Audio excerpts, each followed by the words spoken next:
Okay. Hey, Harry. Okay.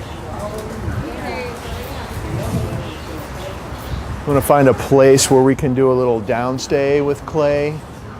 And I'm always, whenever I'm practicing with him, I'm always walking slow because I want him to learn how to walk slow next to me.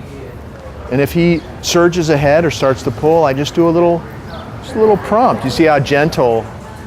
Okay, I'm handling the leash down. I'm going to have him in a downstay. He's nervous. Show all that. Keep showing that. Because there's stuff going on. But every time we come here and practice, good. Gets a little bit more used to these distractions. He's a little bit more comfortable with all this stuff going on, all these funny noises.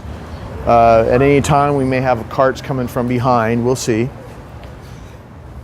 Good. So even if you were able to do this once or twice a week or something like that, just take him to another place, a place where, you know, public place where there are people. And we like this place because there's carts and there's wheels and things like that, which is always good to practice with a dog like Clay that gets nervous.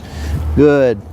Wheels, you know, people on bicycles, skateboards, that's a factor. So carts are pretty close to it. So we can always count on a lot of practice here.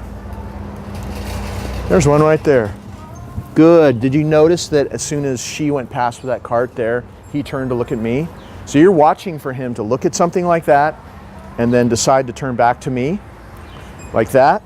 Good. And you need to be there to reward that, because to notice something and to turn and look at it is an involuntary reaction, but to decide to turn back and check in with you, or with me in this case, but it'll be you doing my part. That's a learned behavior. Good. Every time he does that, get down there and reward him. Because every time that he does that, he'll be triggered more and more to have a distraction show up and then pay attention to you, get paid.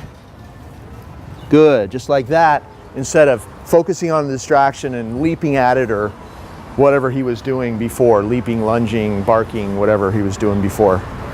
So this is a great way to practice. Even if you did this much, whenever you can, every time you do this, and you always don't ever stay too long. You always quit on a success. Like we can quit now after we've had him in contact with several different distractions, and he's better just from this session today than he was yesterday. Every day you do something like this, he gets a little bit more desensitized to this kind of situation and different distractions, and over time he'll really change quickly if you just do it like this. So 5 minutes doing this kind of thing, that's good.